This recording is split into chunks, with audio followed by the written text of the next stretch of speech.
वक्रतुण्डमहाकाय सूर्यकोटिसमप्रभ निर्विघ्नं कुरु मे देव सर्वकार्येषु सर्वदा।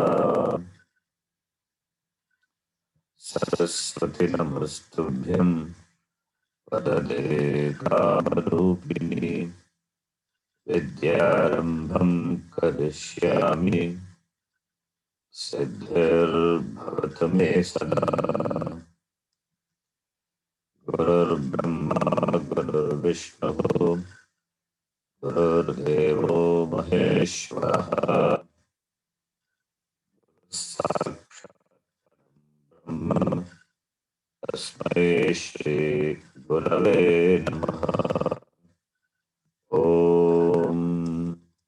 सहनावतु सहनौ भुनक्तु सह वीर्यं करवावहै तेजस्विनावधीतमस्तु मा विद्विषावहै। ॐ शान्ति शान्ति शान्तिः।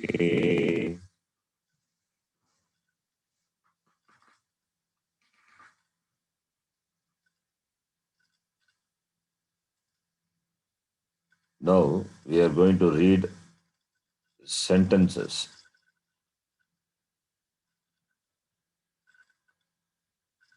We have practiced reading words, simple words, and words containing conjunct consonants. Now we are going to practice reading sentences.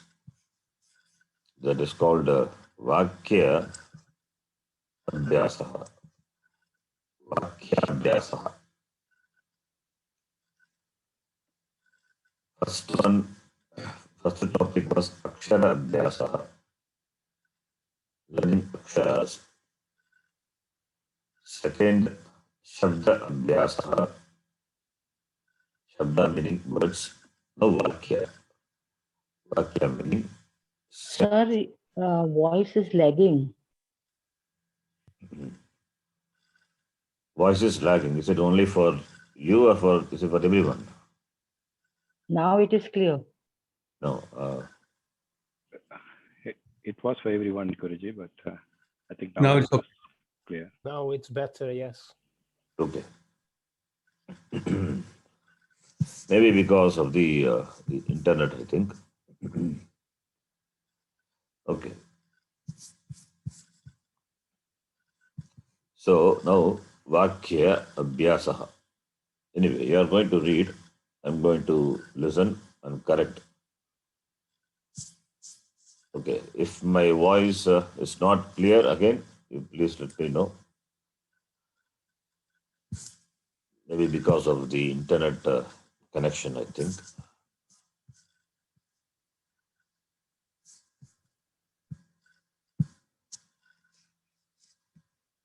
Yes, Parulji, you please read. Slowly you read. Yes, sir. Aksharam iti kim. Good.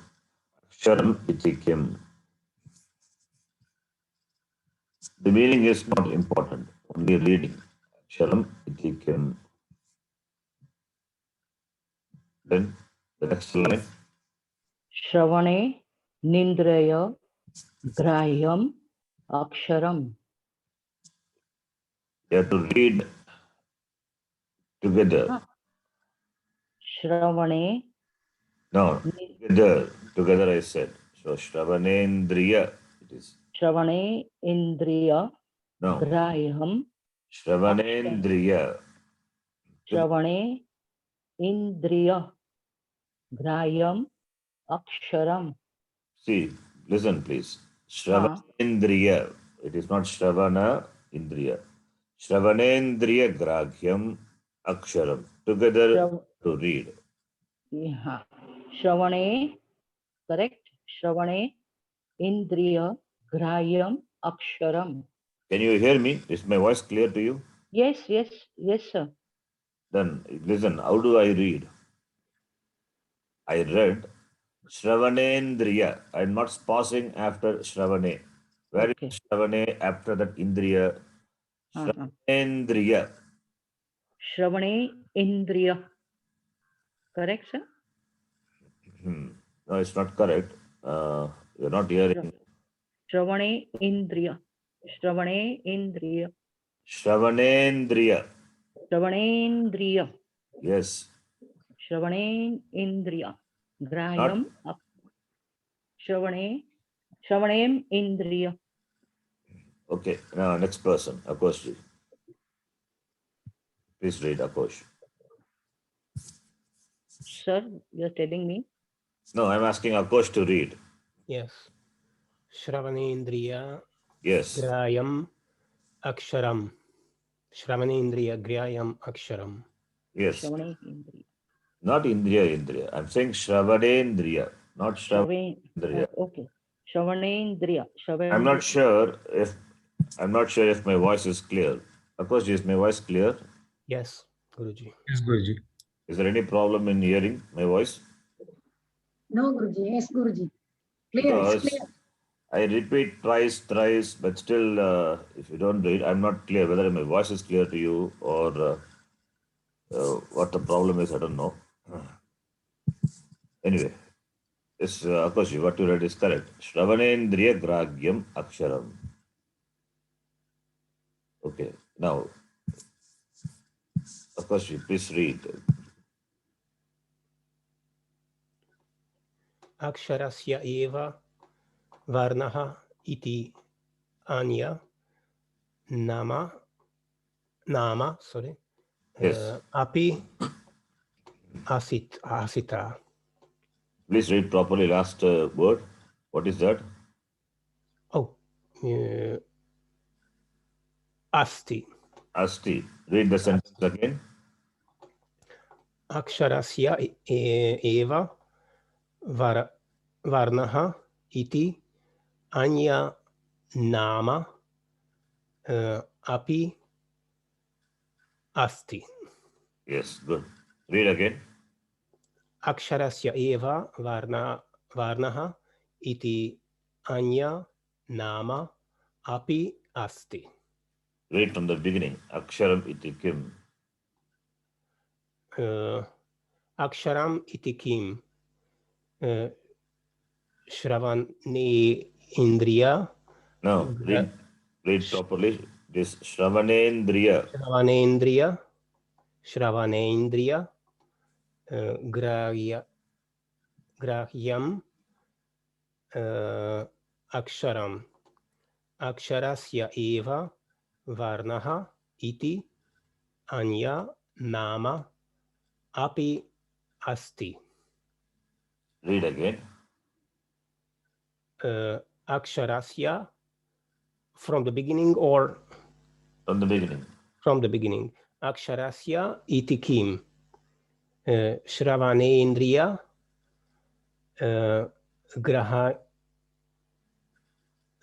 grahyam aksharam. Aksharasya eva varnaha iti anya nama api asti. Asti. Aksharam iti kim. Shravanendriya gragyam aksharam. Aksharasya eva varnaha iti anya nama api asti. This is how you have to read. Yes. Okay, next person. Umaji. You can read the Yes, first. Guruji. Aksharani Gati Vidani. Read again. Aksharani Kati Vidani. Kati vidhani. Kati. Kati Vidani. Not gadi. Okay, Guruji. Aksharani Gati Vidani. Not gadi. It is kati. Kati. Gati. Aksharani Kati Vidani. Listen, it is kati, not gati. Kati means how much, how many. Kati Vidani, Kati is how many, not how much, how many. Gati is movement. Meaning is totally different. It is ka, not ga. That is why we did a Akshara Abhyasa, Kati, and also Gati. Hmm, yeah, not Gati, Kati. Kati. Yeah, read again. Aksharani. Kati. Vidani. Aksharani. Trividani. Bhavanti. Tani. Swaraha. Vyanjanani. Ayo. Ayogavaha. Iti. Ayoga Vahaha iti. Ayogavaha. Iti. Okay. You have to correct your pronunciation. The Akshara Ucharanam is not proper. It is, you are saying Gadi, or you are saying the Kakara becomes Kakara and Ti becomes Di. That has to be corrected. Okay, next person. Subbalakshmi, please read the same sentence. Aksharani kati vidani. Good, yeah. Aksharani trividani bhavanti. Tani swaraha vyanjanani ayogavahaha iti. Yes, that is what it is. Next person. Kirtiji, you can read the first sentence.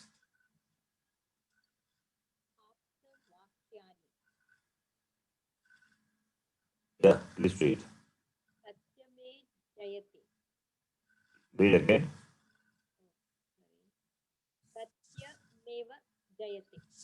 Satyameva is like one word, okay?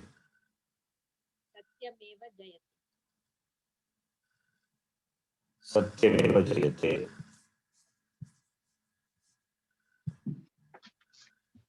Read the next one also.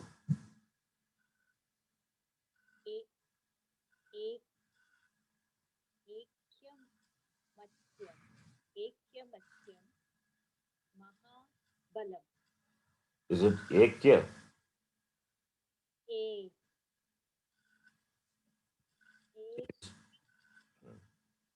It is not a. There is no a in Sanskrit.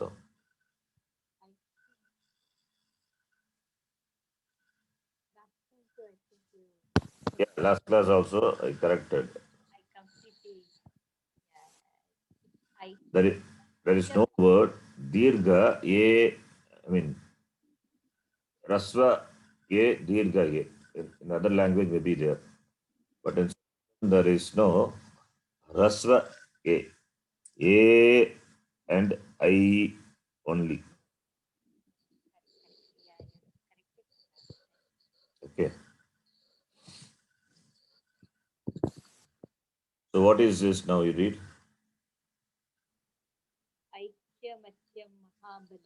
Aikyamatyam Mahabalam. Aikya, yeah.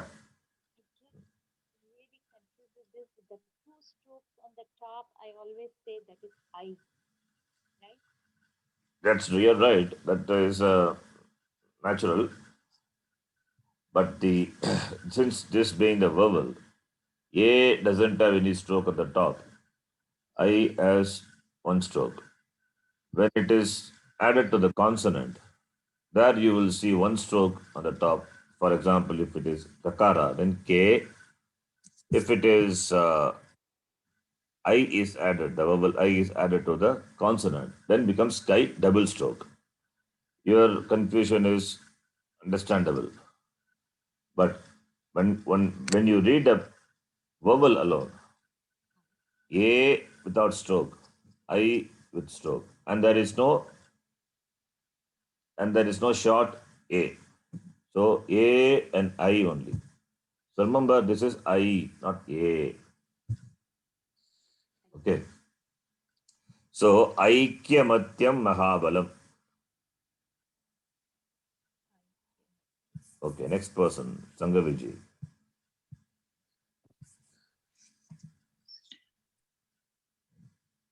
विद्या धनं सर्वधनात् प्रधानं Read again. विद्याधनं सर्वधनात् प्रधानं. Good. The next one.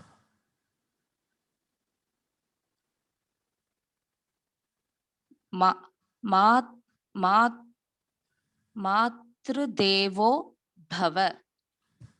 Yes, good. Matradevo Bhava. Next person. Prabhakarji. Yes, Guruji. Mata, Pita, Guruhu, Vayam. Devam, sorry, Guruji. Daivam, Guruji. Mata Pita Guruhu Daivam. Daivam. You read from the beginning. First sentence. Okay, Guruji. Yes. From the beginning, from the first one. Yeah. Okay, Guruji. Satyameva Jayate. Aikya Matyam Mahabalam. Vidya Dhanam Sarva Dhanat Pradhanam. Matrudevo Bhava. Mata Pitaha Guruhu Daivam. Where is Mataha? Oh, sorry, Guruji. Sorry, it's Mata Pita Guruhu Daivam. Mata Pita Guruhu Daivam. Daivam. Satyameva Jayate. Aikyamatyam Mahabalam. Vidyadhanam Sarvadhanat Pradhanam. Matradevo Bhava. Mata Pita Guruhu Daivam. So we have Yes, Guruji. Parulji, you read the sentences. Yes, sir. Listen slowly and read properly. Pay attention to what you are reading. Okay. Okay, sir. Satyameva Jayate. Aikam Matyam Mahabalam. Aikyamatyam. Aikyamatyam Mahabalam. Vidyadhanam Sarvadhanata Pradhanam. Again, where is that Sarvadhanata? Read. Sarvadhanata Pradhanam. Read sentence again. Vidyadhanam Sarvadhanata Pradhanam. Sarvadhanat. Sarvadhanat Pradhanam. Matrudevo Bhava. Mata Pita Guruha Daivam. Not Guruha. It is Guruhu. Guruhu. Sorry, sir. Guruhu Daivam. Okay, Umaji, you read the same sentences. Yes, Guruji. Satyameva Jayate. Read slowly, okay. Don't read too fast. And when you read, Alpa Prana, Mahaprana, this Kakara mistakes happen. Read slowly. Okay, Guruji. Satyameva Jayate. Aikyamadyam Mahabalam. Read slowly, I said. Okay, read again. Second line. Aikyamadyam Mahabalam. It is not Madhyam. Where is Madhyam? There is the problem of hard consonant and soft consonant. That has to be correct. Okay. And Aikyamadyam Mahabalam. Aikyamatyam. It is not Madhyam. That is Madhyam. Madhyam. Madh is different. That's what I'm saying. You are making all the hard consonant into soft consonant. Okay. Another time you tell Guruji. Aikyamadyam. Huh? Aikyamadyam. It is not, again, it's the same mistake again. It is not Madhyam. It is Matyam. Matyam. ऐक्यमत्यं महाबलं Read again. Yeah. विद्याधनं सर्वधनात् प्रधानं मातृदेवो भव माता पिता गुरुः दैवं Read the last sentence again. माता पिता गुरुः दैवं What is the first word? मा First, मा not first letter, first word. माता It is Mata. Do you read Mada? yes Guruji sorry No. I'm asking, will you read Mada, the word? no Guruji Mata That is what you are doing everywhere. okay Aikamadhyam. If it is Aikamadhyam, then it must be Sadhyamadhyam, Sadhyameva Jayate. That why it is Satyameva Jayate. There if you can say Takara, why can't in Aikamadhyam? okay Guruji Understand the mistake what you are doing.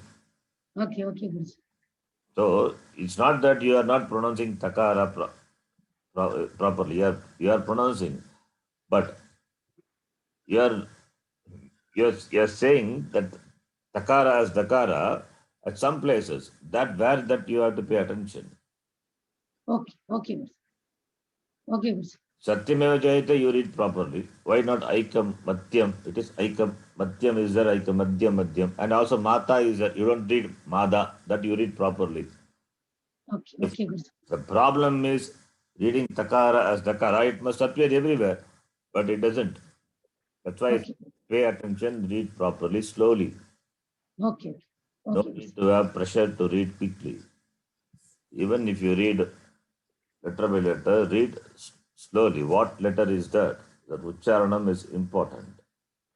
Okay Guruji. Thank you Next person, Pratibhaji.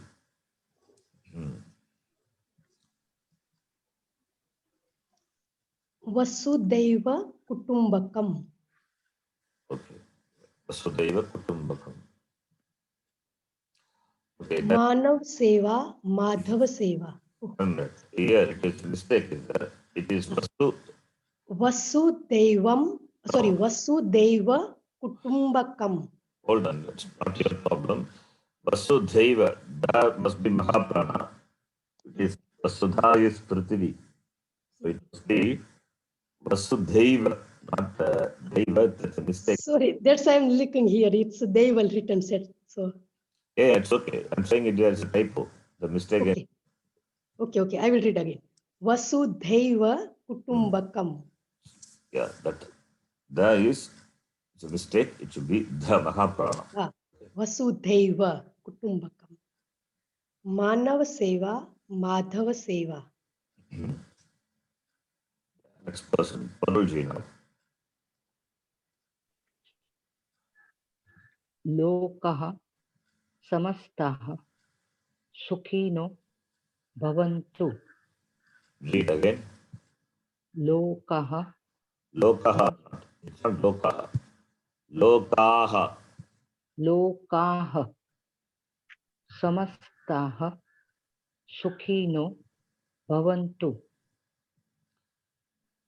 Read again. लोकाः समस्ताः सुखिनो भवन्तु. Lokaha samastaha sukhino bhavantu. Lokaha. Not Lokaha. Okay. लोकाः Not Lokaha. Lokaha. लोकाः. Correct, sir? Yes. लोकाः Lokaha. लोकाः समस्ताः सुखिनो भवन्तु. Okay, next line. सर्वे भवन्तु सुखिनः. Sukhinaha. सुखिनः. Okay, next person. Akosh. तमसो Tamasoma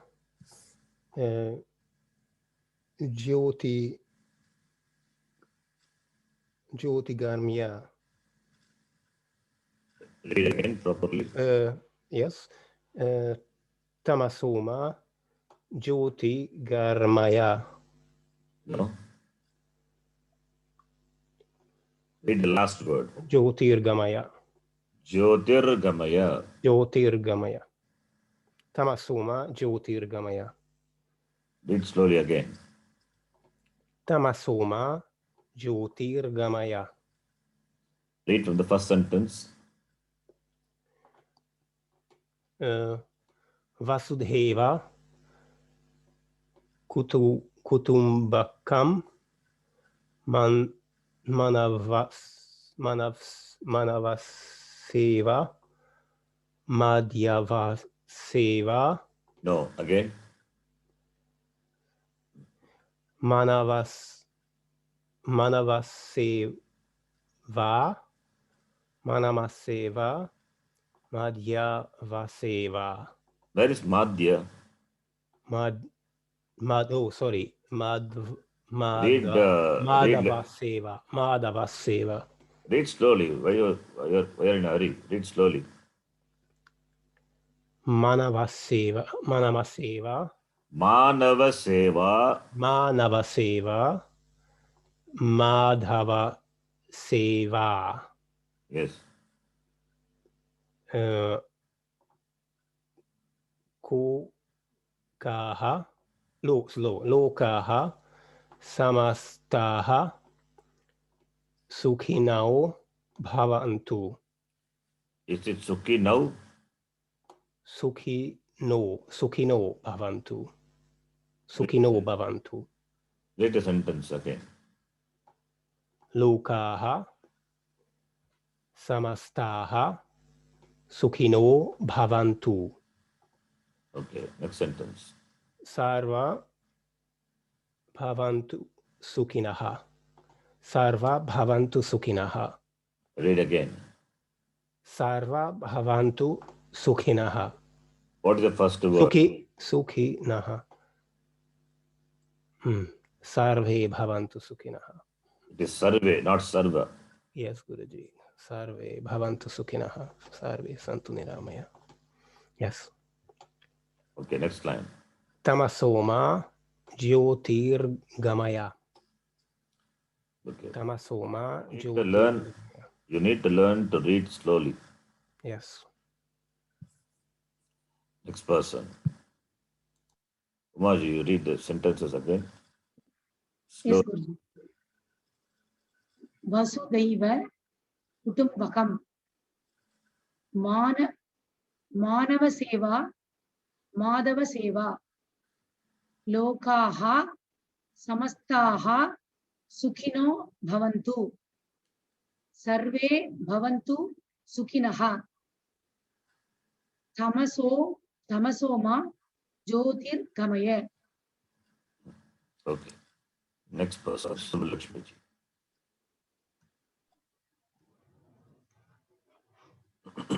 Papaya Parapidanam. Good. Satyam Shivam Sundaram. Again.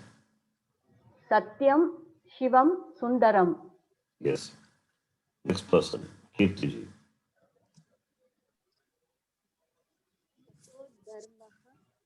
Tato Jayaha.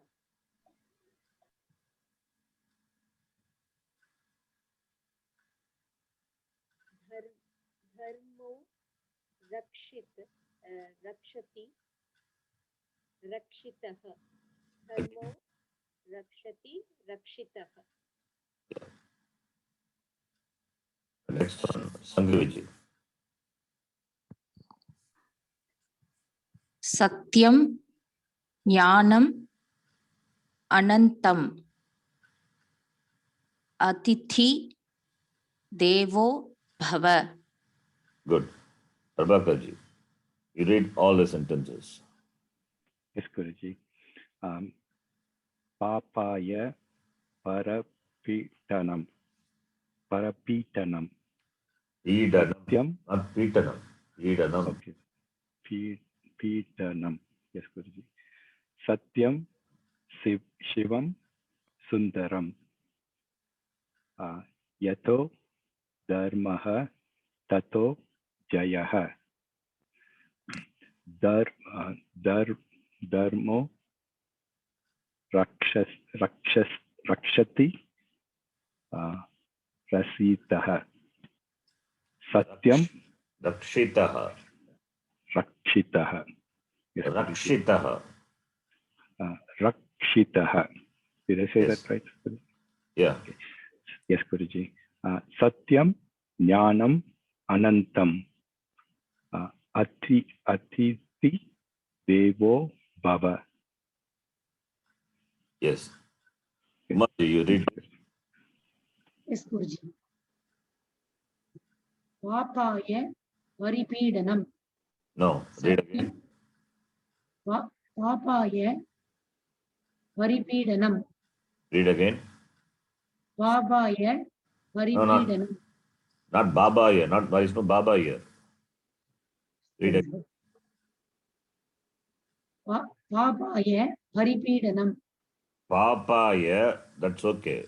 You read the beginning correctly. The second word, there's a mistake. Papaya Varipeedanam. Where is Pari? Sorry, Guruji. Papaya Parapeedanam. Read the sentence again. Papaya Varipeedanam. Parapeedanam. That's why I'm asking to read slowly. You are in a hurry to read. I don't know why. Sorry, Guruji. Sorry. Papaya Parapeedanam. Why don't you read letter by letter? Listen to me. Papaya. You have to read from the beginning. Immediately you cannot read. Start reading fast. Not possible. Papaya Parapeedanam. Parapeedanam. This is how we have to read. Like you teach a child to read the mother language. Similarly, you have to read like that. Okay, Guruji. Where is Pari? There is what is not there. It is Kalpana. It is imagination. Pari. There is no Pari. It is Para. Okay, Guruji. Papaya Parapeedanam. Satyam Shivam Sundaram. Anyway, you are reading the same way. You are not correcting that. Same way you are reading. Read slowly, I am saying. Okay. Satyam Shivam Sundaram. Yato Dharmaha Tato Jayaha. Yato Dharmaha Tato Jayaha. Yato Dharmaha Tato Jayaha.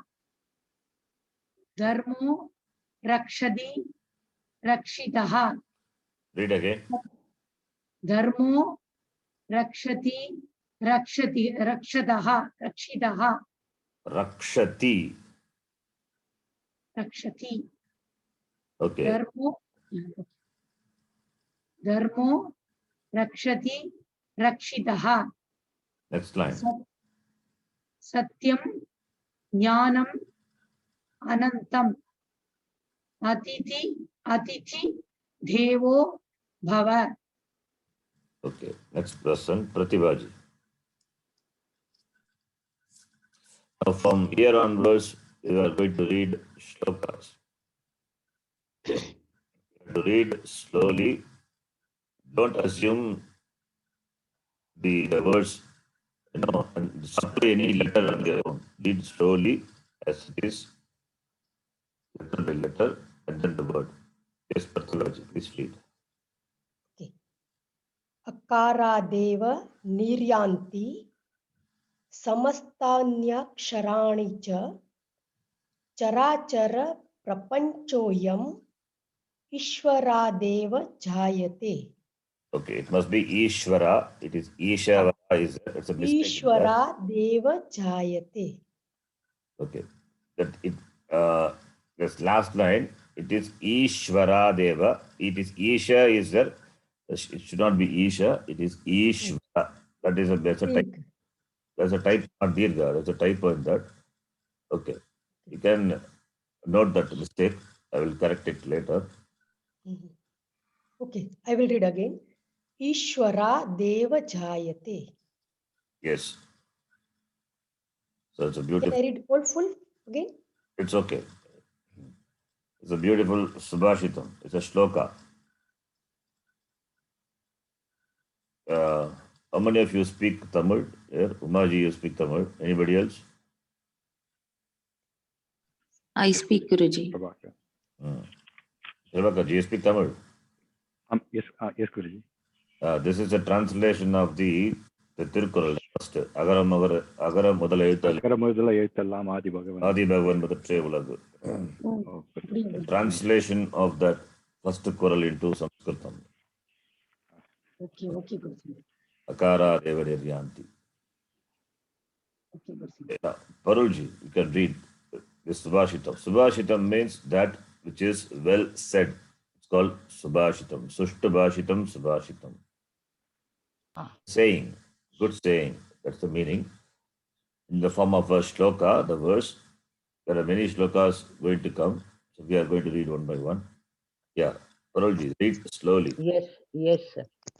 Akara Deva Niryanti Samastanya Sharani Cha Samastan Yaksharani cha. Sharani Cha Samastanya Sharani Cha Charachara Prapayo Ayam Prapanchoyam Prapanchoyam Ishvaradeva Jayate. Akoshji. Pardon? Yes, Guruji. Next person. Yeah. Read. Akaro Deva. Read again. Read. Akaro Deva. It's not Akaro. Where is Akaro? Akara Deva. Sorry. Yes. Akara Deva. Niryanti. Samastanyaksharani cha. Charachara prapanchoyam Ishvaro Deva Jayate. Again, last sentence, last line. Ishvaro Deva Jayate. Where is Ishvaro?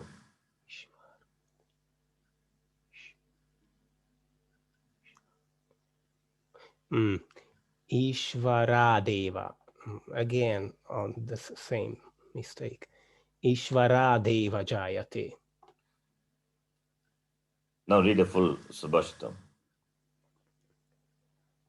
Akshara Deva Niryanti Samastan Yaksharani cha Chara Prapancha Choyam Ishvara Deva Jayate. Akara Deva Niryanti Samastan Yaksharani cha Chara Prapanchoyam Ishvara Deva Jayate. Yeah. Can be chanted. Guruji, I have a doubt. Yeah. On that second stanza, that Characharam, and Okay. in that there is a symbol in We'll between. see that. What is it? Yes. That symbol, we will see what it is later. It is a symbol. It's not a letter. So you can assume as though it is not there. Okay, okay. Okay, Ji, Correct. thank you. Chara prapanchoyam. That is a symbol. What is that symbol? We'll see later. We need to learn grammar for that. Okay, Guruji. Dhanyavadaha, Guruji. Yeah. What's that, Akosh? Dhanyavadaha. Yeah. Next one. This is Subhashitam, so it can be recited like this, in this meter. Now, Umaji, read slowly. Next is Subhashitam. Pustahasta tu ya Pustagasta tu ya vidya. Read again. Don't have to chant. You just read. Chanting is next. First reading. Okay. Read it. Pustakastha. No. Again. Pustakastha. What? Yeah. Read letter by letter. Pustakastha. Read letter by letter. Okay. Who is the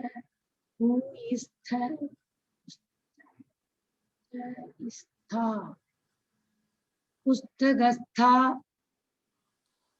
You are reading Pustakastha, Pustakastha. Where is Ga? There is no Ga at all.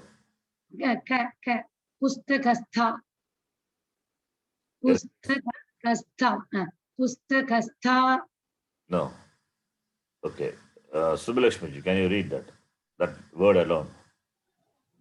Pustakasta. Again. Pustakasta. You are also reading Gasta. Kasta. Pustakasta. Pustakasta. Yeah. Pustakasta. It is Pustaka. Pustaka means book, not Pustaga. Not Ga. It is Pustakasta. Pustake tishtati iti Pustakasta. That which is there in the book. Pustakasta. Not Pustagasta. Understand? Okay, Guruji. Okay, Guruji. Why don't you see that you are doing a mistake? Your focus is not on that, what you are doing, that mistake. Okay. The ta becomes ga, ta becomes da, and cha becomes ja. It's a problem. Okay. Okay, Guruji. Problem is, I am pointing out the problem, so you have to correct the problem. Okay, Guruji. Not to perpetuate the problem. Okay. Okay. So problem, this problem, everybody has got some specific problem. I am pointing out the problem to correct it. Okay. So pay attention when you read. Okay. Okay. Read now. Pustakastha. Say mistake. Nothing changed. Pustakastha. What is changed? You are saying again Pustakasta only. It is not Pustakasta. Pustakastha. Very good. The same mistake. Nothing changed. Okay. Pustakasta. Pustakastha. No. Pustakastha. Okay. I will ask the next person to read. Okay, you continue. Read whatever you can. We have to work on this. Okay. Pustakastha tu ya vidya paragastugam paragasta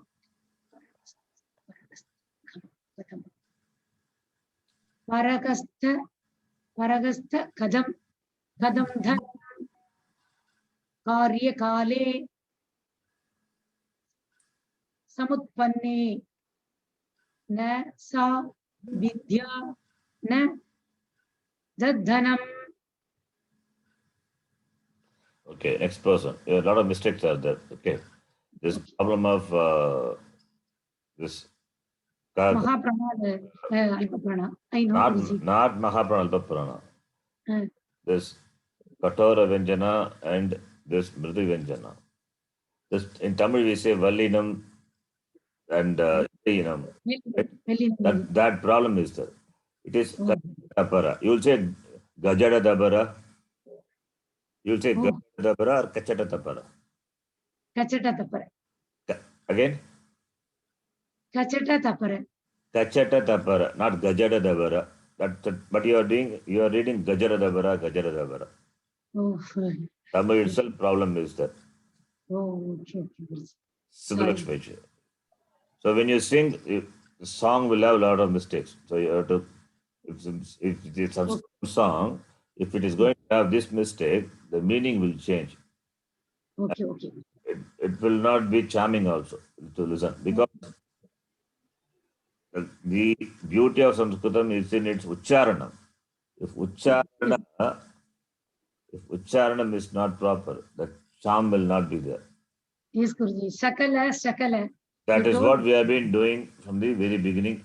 20 classes, more than 20 classes I have gone. We have Yes, Guruji, you told. Same thing, aksharam, akshara ucharanam, ucharana sthanam, all these things we have seen in detail. Okay, Guruji. To work on that, you have to work on more on that. I'm not saying you're not working on that. You're sending me a lot of messages, I see, but I don't have time to respond. But you Okay, have to Guruji. work on that. Okay, next person, Subhlakshmi ji. Thank you. पुस्तकस्तु yeah Vidya Read again. पुस्तकस्तु yeah See, listen, you are also doing same mistake. Pustakasta, it is ka. Pustaka, you say pustaka, पुस्तक not ga. Pustaka. पुस्तक Pustakastatu,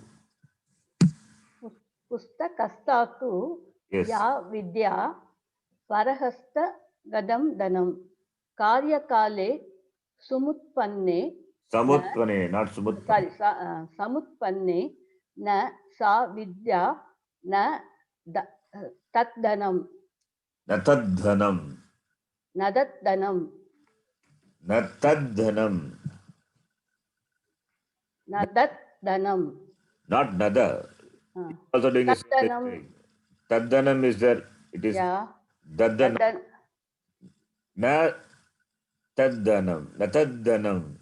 न तद्धनम धनम Not, listen, not nada.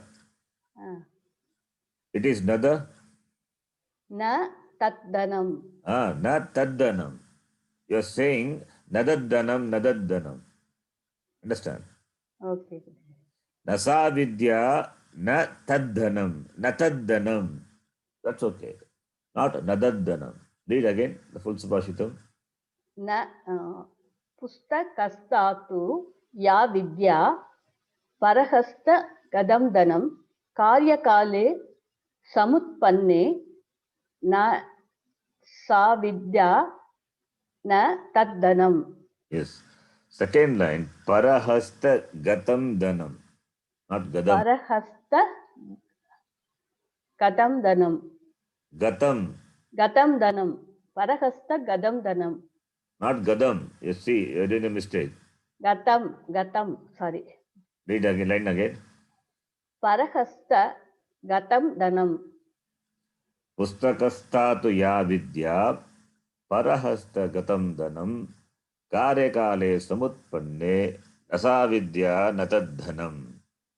It's another beautiful Subhashitam. It's all applicable to us. The vidya, that knowledge which is there in the book, which is there safely in the book. We don't open the book. So our class is there safely in the video. Nobody watches the video. If you miss the class also.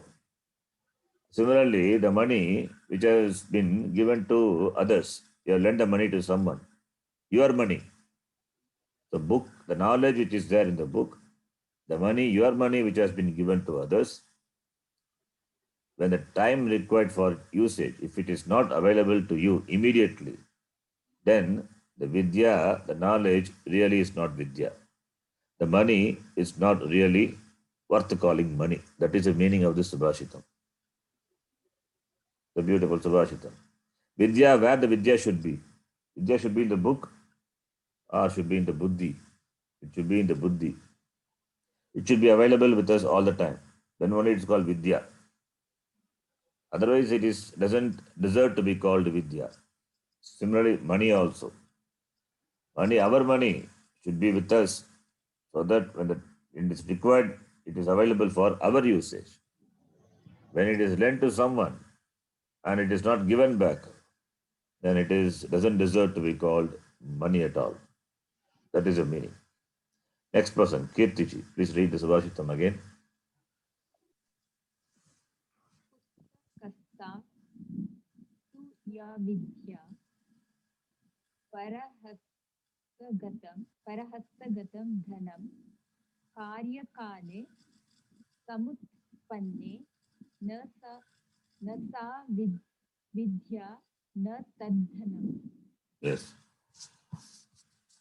The next one, you can read Kirtiji.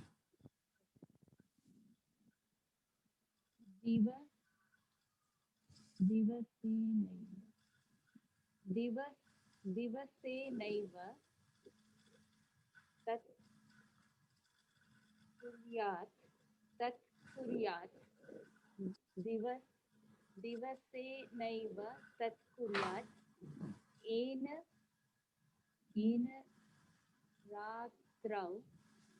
येन रात्रौ सुखं वसेत् येन रात्रं It's okay. सुखं Continue. Next line. Next line.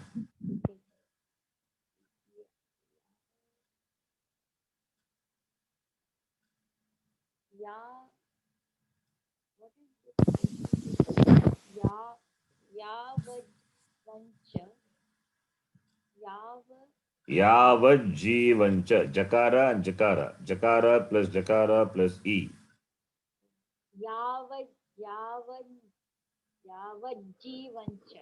यावज्जीवञ्च तत् कुर्यात् येन प्रेत्य सुखं वसेत्. Yes.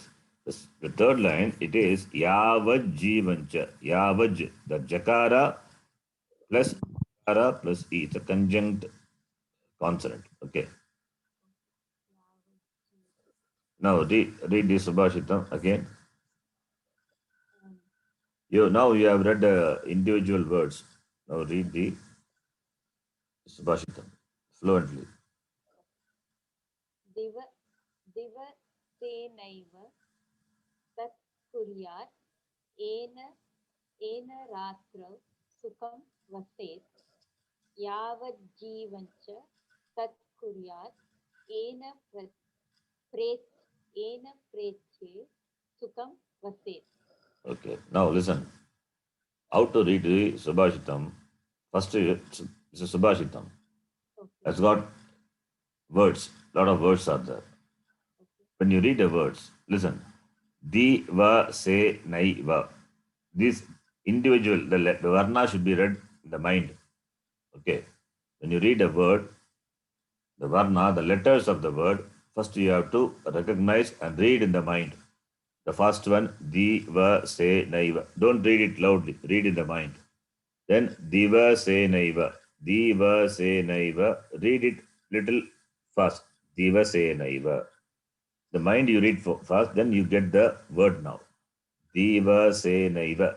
Diva, se, naiva. First word. Remember that. Once you read the word correctly, you need to remember that. Second time when you read, again you should not count and read. Diva, se, naiva. Diva, se, naiva. Once you read that, you need to remember. Then go to the next word. Tat kuryat. Tat kuryat. First word you know, second word you know. Don't, when you come back and read that sentence, read the words again. Again, you should not read from the beginning. Diva, se, naiva. You should not count and read. Because you have read already that knowledge is there. That samskara is there. This word knowledge. You have to read fluently. Diva, se, naiva, tat kuryat. Then second line. Ye, na. Now you know. When you read ye, and you have to read ye, you should not read yo, na and all. Ye, na. What the letter, what that varna is, read that first as it is properly. Make sure it is correct. Ye, na. All these things you have to do it internally. Then ratrau. Ye, na, ratrau. These two words you know. Sukham vaset. Now the first line is done. Divasenaiva tat kuryat yena ratrau sukham vaset. All the words already you have read. The knowledge is there. So therefore should be available for reading fluently with you. Number one. Now the second line. Ya vaj ji vancha. Ya vaj ji vancha. Read two or three times. Yavajivancha, Yavajivancha, Yavajivancha. Tat kuryat. Second word. Tat kuryat. Yavajivancha tat kuryat. Read that. Recall what you have read. Then last line. Ye na pretya sukham vaset. Sukham vaset already you have seen before. The same is repeating. There should not be any problem. Now, all the words you know. Now read the Subhashitam. Divasenaiva tat yat yena ratrau sukham vaset yavad jivancha tat kuryat yena pretya sukham vaset. This is how we have to read. This I am chanting, you can read. Reading is okay. If you can chant, it is good. If not possible, at least read without any mistakes. Okay, read again, Kirti ji. दिवसेनैव तत् कुर्यात् येन रात्रौ सुखं वसेत् यावज्जीवं च तत् कुर्यात् येन प्रेत्य सुखं वसेत्. Yes. Okay, I think we can stop here. There are more Subhashitams to come. It will come. First, you practice this, whatever we have seen. Okay. Thank you. So, you can stop here. Om Purnamadav Purnamidham Purnat Purnamudachyate Purnasya Purnamadhaya Purnamevavashishyate. Om Shanti Shanti Shanti. Harihi Om Shri Gurubhyo Namaha. Harihi Om. Thank you, Guruji. धन्यवाद गुरुजी. गुरुजी धन्यवाद धन्यवाद धन्यवाद गुरुजी. गुरुजी. गुरुजी धन्यवादः. धन्यवाद गुरुजी. तो सुखं वसेत्.